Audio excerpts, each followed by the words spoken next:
முடி வெட்டிட்டேன். நீங்கள் போய் முடி வெட்டிட்டேன். ஓகே, அழகாக இருக்கேன்ல? ரெடியாச்சு. ஹிந்திக்காரரு தாடியை வந்து பாதி பண்ண சொன்னேன். அவர் எத்தனை இன்ச் பிளேடு போடணும்னு கேட்டார். எனக்கு அதெல்லாம் சொல்ல தரல அப்படின்னேன். அப்புறம் அவரே சொல்லி கொடுத்தார். 3 inch 6 inch 9 inchனாரு. ஏன் இதெல்லாம் சொல்கிறாருன்னு பார்த்துக்கிட்டு இருந்தேன். அப்புறம் தாடி வயசுலாம் எடுத்துகிட்டு வந்தாச்சு. கொஞ்சம் நாளாக வளர்ந்துடும். அப்புறம் என்ன, சாரி 4 நாளாக ஒரு சும்மா ஒரு நேற்று ஃபுல்லாக கொஞ்சம் ஃபீவர் இருந்துச்சு. ஃபீவர் தலைவலி இருந்துச்சு. நேற்று ஞாயிற்றுக்கிழமை பாப்பாவை கூட்டிகிட்டு பெசநகர் பீச் போயிருந்தேன். அதுக்கு முந்தின நாள் இது புக் ஃபேர் போயிருந்தேன். அதுக்கு முந்தின நாள் ஊர்லேருந்து சென்னையிலேருந்து பெங்களூர்லேருந்து வந்து அந்த ரெஸ்ட்டில் ஓடிடுச்சு. அதனால தான் கொஞ்சம் வீடியோ போட முடியல. இப்போ வந்துடும். ஸோ நாளைக்கிலேருந்து கேமரா வந்துடும். புது கேமரா வந்துடும். ஆஃபீஸ் கேமரா செட் பண்ணி அப்படியே வேறு ஆங்கிள்லேருந்து போகலாம். அதுக்கப்புறம் லைட்ஸ்லாம் அவங்க ஜிகுன்னு மாற்றலான் இருக்கேன் ரூமை இந்த வருஷம். So thank you. 94 பேர் ஆயிருக்கீங்களா மெம்பரா? நன்றி. ஸோ உங்களுக்கு இந்த வாரம் லைவ் போட்டுட்டு இன்றைக்கி கூட ரகுமானோட லைவ் வந்தார் போல். இன்றைக்கி இன்ஸ்டாகிராமில் வந்து பேசிக்கிட்டு இருந்தார். நிறைய கதை சொல்லணும். பெங்களூரில் ஒரு ஃபேன் வந்து பார்த்து அவங்களை என்னையும் பாப்பாவையும் ஊர் சுற்றி காட்டி அவன் வீட்டில் போய் சாப்பிட்டது, அவங்க அம்மாவை பார்த்தது, தமிழ் ஆளுங்களை பார்த்துட்டு அவங்க ரொம்ப ஹாப்பியானதுன்னு ஒரு கதை ஒன்று போச்சு. அப்புறம் புக் ஃபேர் கதை சொல்லணும். ஸோ புக் ஃபேர் வந்து நான் சொல்லாமல் நான் போகிறேன் அப்படின்னு சொல்லிட்டு யாரும் தப்பாக எடுத்துக்க வேணாம். அதனால் நான் திடீர்னு நான் பாட்டு அமைதியாக போய்ட்டு நான் பாட்டு அமைதியாக வந்துடுவேன்.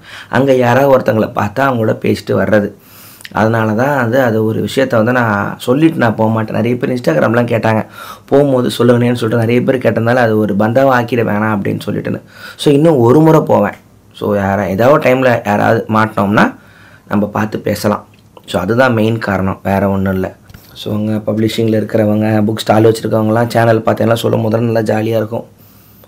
நம்மளோட பிரிட்டிஷ் கவுன்சில் ஸ்டாலெலாம் வந்து பேசினாங்க. நான் மெம்பராக இருக்கேன். அங்கே இருக்கிற பசங்களாம் பேசிட்டு இருந்தாங்க. ஓகே, இன்னொன்று பண்ணோம்.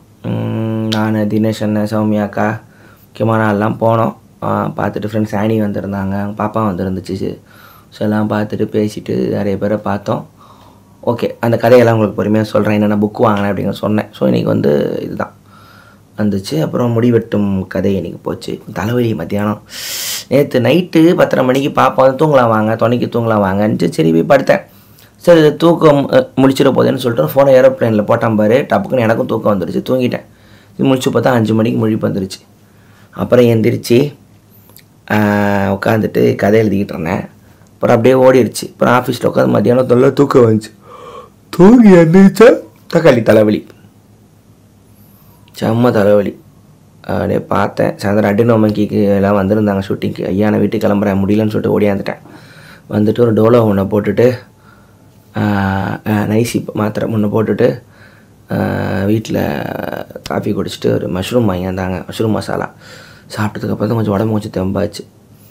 அப்புறம் தான் சரி இன்றைக்கி தூங்கிடலான்னு பார்த்தேன். இல்லை வீடியோ போடல, பேசிடுவோம் நாளாச்சுன்னு சொல்லிட்டுன்னு அப்புறம் வந்து போட்டேன். வேறு ஒன்றும் இல்லை. புக் ஃபேர் போனீங்கன்னா உள்ள புக் ஃபேரை விட வெளியில் ரோட்டு கடையில் அவ்வளோ புக்கு போட்டிருக்காங்க. தயவு செஞ்சு நின்று பொறுமையாக தேடுங்க. அருமையான புக்கில் 20 ரூபாய்க்குலாம் வாங்கினேன். அதெல்லாம் 20 ரூபா. ஷிபுமின்னு ஒரு அருமையான நாவல், ட்ரெவானியன் அவரோடது. இன்னும் 2 புக்கெல்லாம் வாங்கினேன். அவங்க விற்கிறவங்களுக்கும் அதோட வேல்யூ அப்படியே போட்டு வச்சுட்டாங்க. ஸோ அந்த கதைகள் பார்ப்போம். வேறு என்ன, அப்துல் அண்ணனோட ஷார்ட் ஃபிலிம் பார்த்துருப்பீங்க நினைக்கிறேன். 1ஆம் தேதின்னு நடிச்சிருந்தேன். அவனோட ஃபஸ்ட்டு டைரக்ஷன் டெபியூ. அது ரொம்ப நல்லா வந்துடுச்சு. நிறைய பேர் ஷேர் பண்ணி 40,000 வியூஸ் தாண்டி போயிட்டுருக்கு. அது ஹாப்பி. திரிக்கிளி 100K வரப்போகுது. 100K வந்திருக்கு. நேரம் வந்திருக்கணும். 700 வியூஸ் தான் பாக்கி இருந்துச்சு. அது வந்து ஆர்கானிக்காக போகிறதுனால அதோட ஸ்பீட்லேயே போட்டுட்டோம். ஸோ 100K வரப்போகுது. அதுக்கும் ஓகே, நன்றி.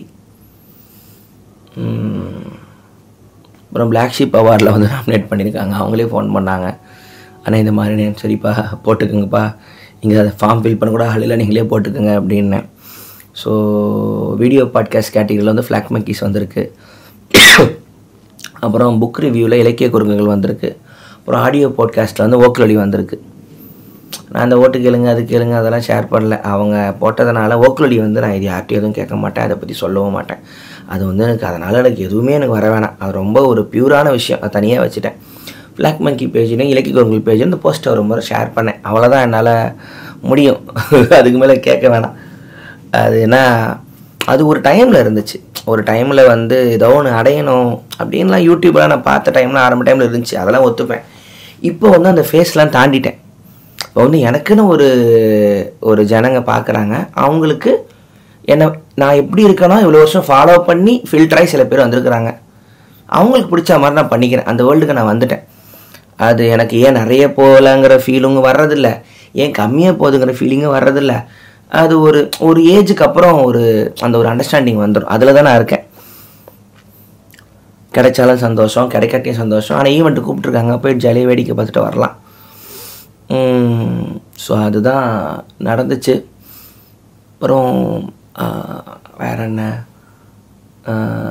இல்லை கொஞ்சம் தொடர்ந்து போட ஆரம்பிச்சிடுவேன் இந்த வருஷத்துலேருந்து. அப்புறம் இந்த வருஷம் சீக்கிரம் தூங்கி எழுந்திருக்கணும்னு ரெசல்யூஷன் பண்ணேன்.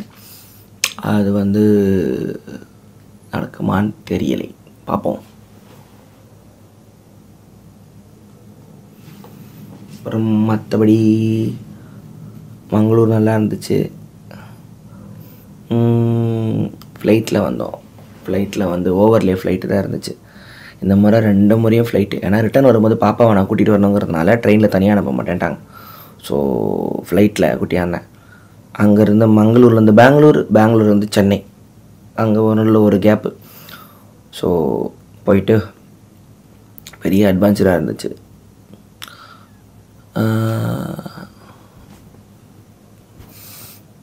படம் எதுவும் பார்க்கல. அங்கே ஊரில் முஃபாசா போனேன். இங்கே மார்க்கோ ஆஃபீஸில் போயிட்டு வந்தாங்க போல். ஸோ நல்லா இல்லை, உட்கார முடியல அப்படின்னா இங்கே என்னன்னு தெரில.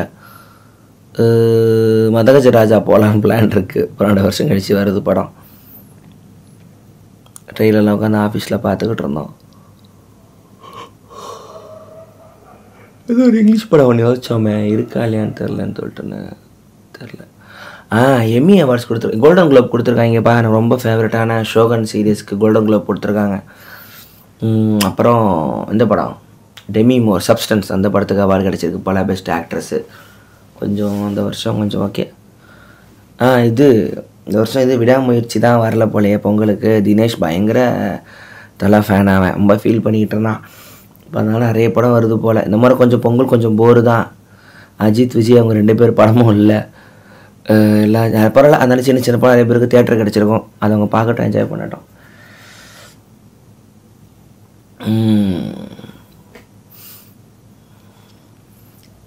திருப்பி டெம்பிள் மங்கி ஸ்கெட்ச் ஒன்று எடுக்க போகிறோம். நானும் ஒரு டெம்பிள் மங்கி ஆளும் நாளான்னைக்கு எடுக்க போகிறோம். அது அப்லோட் ஆகும்போது சொல்கிறேன், சர்ப்ரைஸாக இருக்கும்.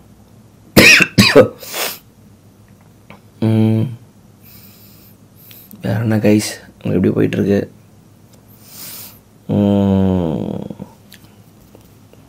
எப்பயாவது தான் அந்த வீடியோ கேப் வரும், அப்படின்னா கண்டுக்காதீங்க.